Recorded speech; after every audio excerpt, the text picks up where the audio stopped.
Speaker পদে আলোচনায় doctor Moin খান। জানাবো নতুন সরকার দেশ কেমন চালাবে এবং সর্বশেষ জানাবো দুষ্টু লোক ফ্যাসিস্ট আমলেও ছিল, এখনও আছে বলেন কৃষিমন্ত্রী। দর্শক শুনছিলেন সংবাদ শিরোনাম, এবার জানিয়ে দিব বিস্তারিত সংবাদ। তবে তার আগে অনুরোধ থাকবে ভিডিওটিতে একটি লাইক দিন এবং ভিডিও সম্পর্কে আপনাদের গুরুত্বপূর্ণ মতামত কমেন্ট করে জানিয়ে দিন। স্পিকার পদে আলোচনায় ডক্টর মঈন খান। বিদায়ী স্পিকার ডক্টর শিরিন শারমিন চৌধুরী পদত্যাগ করায় ত্রয়োদশ জাতীয় সংসদের প্রথম অধিবেশনে এবার সভাপতিত্ব করবেন প্রধান নির্বাচন কমিশনার। তার সভাপতিত্বে নতুন স্পিকার নির্বাচন করা হবে। ত্রয়োদশ জাতীয় নির্বাচনে নিরঙ্কুশ জয়ের পর চেয়ারম্যান তারেক রহমানের নেতৃত্বে সরকার গঠন করেছে বিএনপি। প্রধানমন্ত্রী তারেক রহমানের নেতৃত্বে গঠিত মন্ত্রিসভায় স্থান পেয়েছে 25 জন মন্ত্রী এবং 24 জন প্রতিমন্ত্রী। তবে দলের স্থায়ী কমিটির সিনিয়র সদস্য ডক্টর আব্দুল মঈন খান এখনও কোনো দায়িত্ব পাননি। এই কারণে স্পিকারের মতো গুরুত্বপূর্ণ সাংবিধানিক পদ নিয়ে রাজনৈতিক অঙ্গনে জোর আলোচনা শুরু হয়েছে। বিএনপির স্থায়ী কমিটির অধিকাংশ সদস্যকে মন্ত্রিসভা সহ সরকারের গুরুত্বপূর্ণ পদে নিয়োগ দেওয়া হয়েছে। তবে প্রবীণ নেতা ডক্টর আব্দুল মঈন খান এখনও সরকারের বাইরে আছেন। ত্রয়োদশ সংসদ নির্বাচনেও সংসদ সদস্য নির্বাচিত হয়েছেন তিনি। প্রবীণ নেতাকে কোথায় অন্তর্ভুক্ত করা হয় তা নিয়ে ব্যাপক কৌতূহল রয়েছে জনমনে। আলোচনা ছড়িয়ে পড়েছে ডক্টর মঈন খানকে সংসদে স্পিকার নির্বাচিত করা হতে পারে। এ নেতার ঘনিষ্ঠজনরা জানান, মন্ত্রিসভা গঠনের পর সৃষ্ট পরিস্থিতিতে তারা ধারণা করেছেন প্রবীণ এ নেতাকে সংসদের সম্মানজনক জায়গায় রাখা হবে। অবশ্য এ নেতার শুভাকাঙ্ক্ষীরা জানান তাদের কাছে এ বিষয়ে কোনো তথ্য নেই, তারা কিছুই জানেন না বলেও উল্লেখ করেন কর্মী সমর্থকদের কাছে। নতুন সরকার দেশ কেমন চালাবে? আলোচনা টেবিলে এখন একটাই আলাপ, নতুন সরকার দেশ কেমন চালাবে। বদলে যাওয়া তারেক জিয়া গণমানুষের আশা কতটা পূরণ করতে পারবেন? দলটির দুর্নীতি, স্বজনপ্রীতি, দখল রাজনীতি থেকে কতটা বের হয়ে আসতে পারবে? 17 বছর আগের বিএনপি কি পারবে নিজেদের ভুল ত্রুটিগুলো সারিয়ে তুলতে? তাছাড়া জামায়াত ইসলামী এইবারই প্রথম বিএনপির বিরোধী দল হিসেবে যথেষ্ট সংখ্যক আসন নিয়ে সংসদে বসতে যাচ্ছে। এর আগে জামায়াতের বরাবরই বিএনপি জোটে ছিল। কাজের সরকার পরিচালনার ক্ষেত্রে সেই হিসাবটাই বা কেমন হবে সেটাও দেখার বিষয়। আওয়ামী সরকার চলে যাওয়ার পর গত 2 বছরে নানা কারণে মানুষ কনফিউজড ছিল। বিশেষ করে মবের উত্থান, ঢালাও মামলা ও গ্রেপ্তার, জ্বালাও পোড়াও লাগাতার আন্দোলন, খুন, জখম, ছিনতাই নিয়ে মানুষ বেশ উদ্বিগ্ন ছিল। ফলে নির্বাচনের পর একটি রাজনৈতিক দল ক্ষমতায় আসাতে মানুষ নতুন করে হিসাব করতে শুরু করেছে। বিএনপি আগেও ক্ষমতায় ছিল, কিন্তু এবার নয়া নেতৃত্ব, নয়া অভিজ্ঞতা। তারেক জিয়া 17 বছর একটি সভ্য দেশে বাস করেছেন। স্বভাবতই তাই আচার আচরণীয় কথাবার্তায় এর প্রভাব পড়েছে। আধুনিক রাজনীতিকে উনি রপ্ত করতে পারলে দলের লাভ। যদিও নেতার একার পরিবর্তনে খুব বড় কোনো অর্জন আসবে না, যতক্ষণ না তার দল, বাকি নেতৃত্ব ও কর্মী বাহিনী মন মেজাজ ও আচরণ পরিবর্তন হবে না। আবার অন্যভাবেও বলা যায়, নেতা কঠোর হলে তিনি যেভাবে চাইবেন দলকে সেভাবেই চালাতে পারবেন।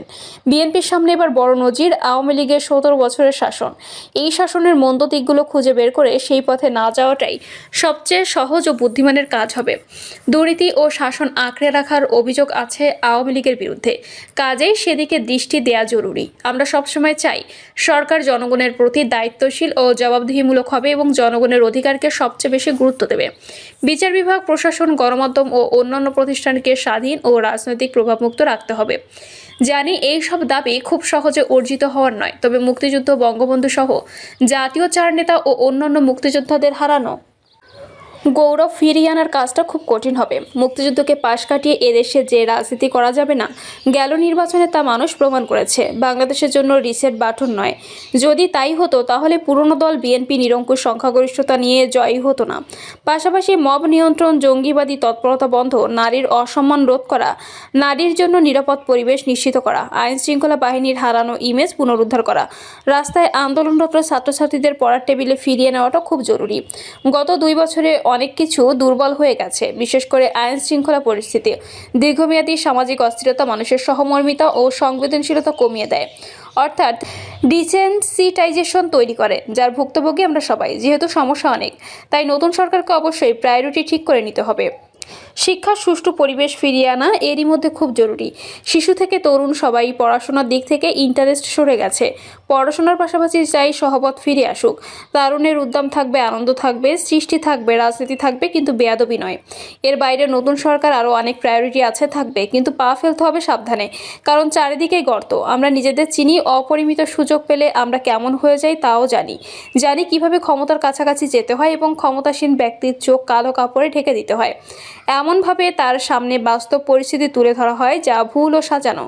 নতুন নেতৃত্বের সামনে অনেক চ্যালেঞ্জ, অনেক দায়িত্ব, তবে জরুরি হচ্ছে তেলবাজদের কাছ থেকে দূরে থাকা। রাজনীতিতে তেলবাজিও সবচেয়ে বড় ক্ষতির কারণ।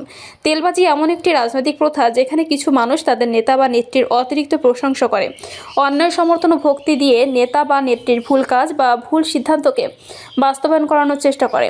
দেশের, সমাজে ও রাজনীতিতে তেলবাজদের খপ্পরে পড়ে কর্মক্ষেত্র ও রাষ্ট্র চালনা করতে গিয়ে ভুল সিদ্ধান্ত নেওয়ার অনেক ঘটনা ঘটেছে, এমনকি রাজ্যপাট ক্ষতিগ্রস্ত হয়েছে। তবে এক কথাও সত্যি, অফিসের বস থেকে রাষ্ট্রের প্রধান পর্যন্ত প্রায় সবাই তেলবাজিকে এনজয় করেন। নেতৃত্বের প্রতি অযৌক্তিক, অতিরঞ্জিত প্রশংসা এবং সমর্থনের সংস্কৃতি এদেশে চলমান, যেখানে দলের লোকজন নেতার ভালো মন্দ পর্যালোচনা না করে নেতাকে অনন্য হিসাবে প্রতিষ্ঠিত করে। এই ধারণা নেতা নেত্রীকে ভুল সিদ্ধান্ত নেওয়ার সুযোগ করে দেয় এবং সমালোচনামূলক রাজনৈতিক বিতর্ককে দুর্বল করে তোলে।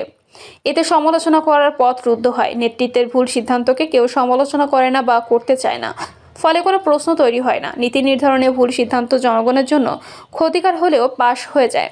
চাটুকাররা মনে করেন তারা নেতা নেত্রীর ইমেজ গঠনে নিয়োজিত, কাজেই তারা প্রায়শই নেতার কোনো ভুলকে ঢেকে রাখতে চেষ্টা করেন, কিন্তু এতে ক্ষতিগ্রস্ত হয় ওই নেতা বা নেত্রী। নতুন সরকার প্রধানের কাছে আমরা প্রত্যাশা এই সংস্কৃতি থেকে বেরিয়ে আসার। সমালোচনাকে গ্রহণ করতে হবে, ভালো নিউজ ও ভিউজকে গুরুত্ব দিতে হবে, জনগণের কথা জনগণের মুখ থেকে শুনতে হবে এবং জনসংযোগ বাড়াতে হবে। নেতা নেত্রীকে মনে রাখতে হবে, তেলবাজি সবসময় নেতার প্রতি ভালোবাসা বা সমর্থন নয়, এটি নেতাকে ভুলভাবে ক্ষমতাশালী করিয়ে দেওয়ার প্রবণতা। একটি শক্তিশালী সমাজে ও আধুনিক রাজনীতিতে সমালোচনা ও স্বতন্ত্র ব্যাখ্যার জায়গা থাকাটাই খুবই জরুরি। ব্যক্তি পূজার এই সংস্কৃতি সবার জন্যই ভয়াবহ ক্ষতির কারণ। সুস্থ রাজনীতির জন্য সরকার যুক্তি, সমালোচনা ও জবাবদিহিতা, সেখানে তেলবাজি এই তিনটিকে দুর্বল করে দেয়। প্রধানকে খুশি করতে গিয়ে সত্য গোপন করা বা অর্ধসত্য বলা ঘোরতর ভুল। ইতিহাস বলে সমালোচনা না থাকলে কোনো ভুল বা ভুল সিদ্ধান্ত সংশোধন করা হয় না, বরং ভুল স্থায়ী হয়ে সমস্যাকে জটিল করে তোলে। এর অসংখ্য প্রমাণ আছে। এভাবে ব্যক্তি ও দল বড় হয়ে যায়, প্রতিষ্ঠানগুলো দুর্বল হয়ে পড়ে, আর প্রতিষ্ঠান দুর্বল হলে রাষ্ট্রের কাঠামো দুর্বল হয়ে পড়তে বাধ্য। বছরের পর বছর এগুলো আমরা প্রত্যক্ষ করছি, কিন্তু নিজেদের জীবন, সমাজ ও দল কার্যকর করতে পারিনি। এটাই আমাদের প্রাতিষ্ঠানিক ও পলিটিক্যাল বৈশিষ্ট্য হয়ে গেছে।